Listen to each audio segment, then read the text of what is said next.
মন্ত্রিসভায় তারেক রহমানের একের পর এক কঠিন সিদ্ধান্ত। আগের মতো দুর্নীতি করলে আর নিজের কাজের জায়গায় যোগ্যতার প্রমাণ দিতে না পারলেই ছাঁটাই। বিপাকে এমপি মন্ত্রীরা। ইতিহাসের সেরা রাষ্ট্রনায়ক হতে যাচ্ছেন তারেক রহমান।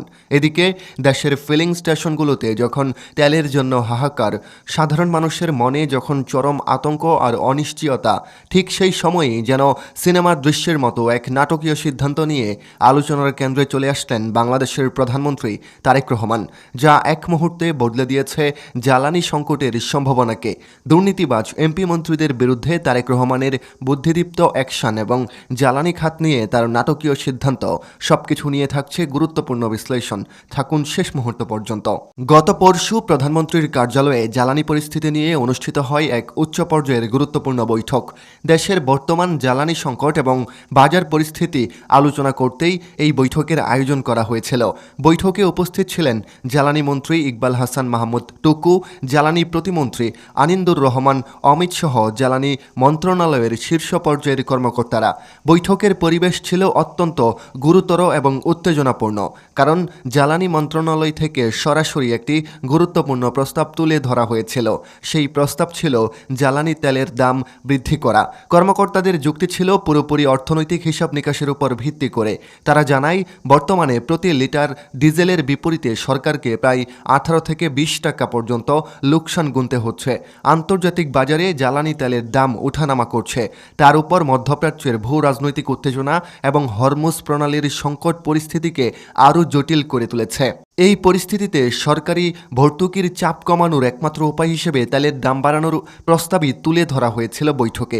কিন্তু ঠিক তখনই একজন রাষ্ট্রনায়কের মতো দৃঢ় অবস্থান নেন প্রধানমন্ত্রী তারেক রহমান। বৈঠকের মাঝেই তিনি সরাসরি প্রস্তাব নাকচ করে দেন। প্রিয় দর্শক, ভিডিওর এ পর্যায়ে আপনাকে মনে করিয়ে দেই, আপনি যদি চ্যানেলে নতুন দর্শক হয়ে থাকেন তাহলে অনুরোধ করব সাবস্ক্রাইব করে আমাদের পাশেই থাকবেন। প্রধানমন্ত্রী তারেক রহমান স্পষ্ট ভাষায় জানিয়ে দেন, লোকসান যতই হোক এই মুহূর্তে তেলের দাম বাড়িয়ে সাধারণ মানুষের উপর নতুন করে বোঝা চাপানো যাবে না। তিনি বলেন, দেশের মানুষ ইতিমধ্যেই নানান অর্থনৈতিক চাপের মধ্যে রয়েছে। এমন পরিস্থিতিতে জ্বালানি তেলের দাম বৃদ্ধি করলে তার প্রভাব পড়বে প্রতিটি খাতে, পরিবহন, কৃষি, খাদ্যপণ্য, এমনকি সাধারণ মানুষের দৈনন্দিন জীবনযাত্রাতেও। তাই এই সংকটের মুহূর্তে সরকারের দায়িত্ব হবে জনগণের পাশে দাঁড়ানো, তাদের উপর নতুন চাপ সৃষ্টি করা নয়। দাম বাড়ানোর বদলে প্রধানমন্ত্রী জ্বালানি বিভাগকে কঠোর নির্দেশ দেন, যে কোনো মূল্যে তেলের সরবরাহ ব্যবস্থা সচল রাখতে হবে এবং বাজারে আতঙ্ক ছড়ানো বন্ধ করতে হবে।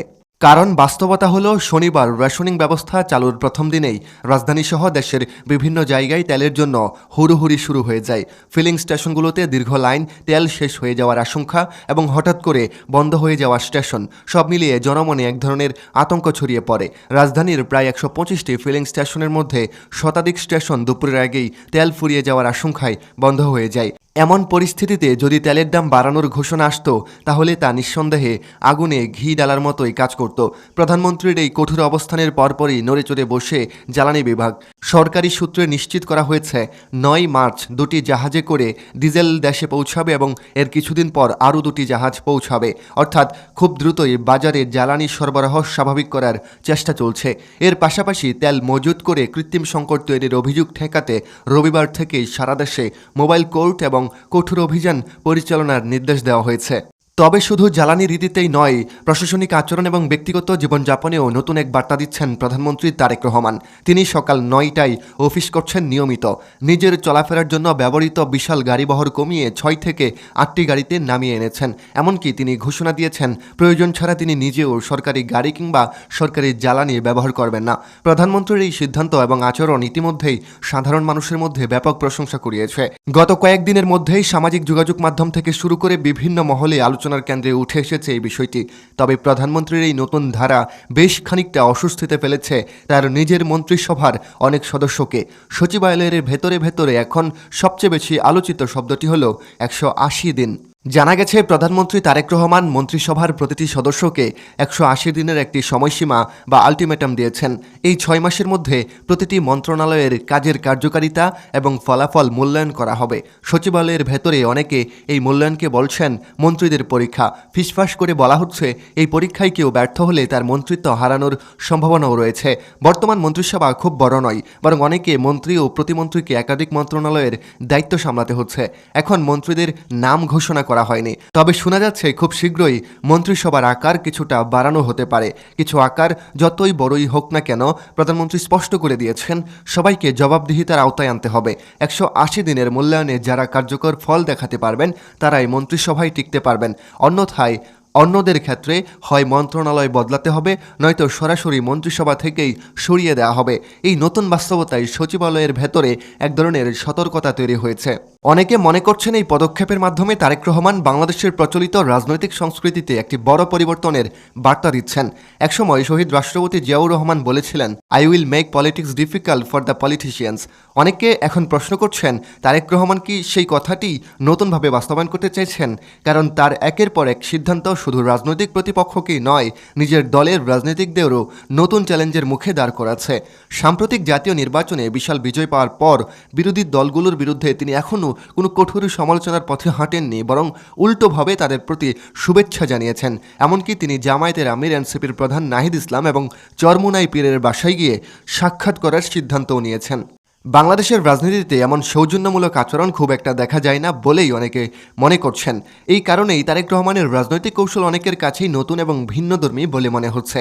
তার সিদ্ধান্তগুলো অনেক সময় ছোট ছোট পদক্ষেপ মনে হতে পারে, যেমন রাস্তা বন্ধ না করে মন্ত্রীদের সচিবালয়ে ডেকে বৈঠক করা, নিজে সচিবালয়ে গিয়ে মিটিং করা, সকাল 9টায় অফিস করা, সরকারি গাড়ি ও জ্বালানি ব্যবহার কমিয়ে দেওয়া। কিন্তু এই ছোট ছোট সিদ্ধান্তগুলোকে যদি একটি সুতোয় গাঁথা হয় তাহলে একটি বড় পরিবর্তনের চিত্রই তুলে ধরে, যেখানে স্পষ্ট হয়ে ওঠে একটি নতুন প্রশাসনিক সংস্কৃতি।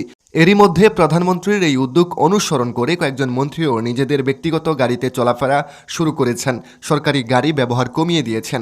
গত 1.5 দশকে দেখা গেছে অনেক মন্ত্রী, প্রতিমন্ত্রী এবং উচ্চপদস্থ কর্মকর্তা সরকারি গাড়ি, ড্রাইভার এবং জ্বালানি ব্যবহার করে ব্যক্তিগত কাজও সেরে ফেলতেন।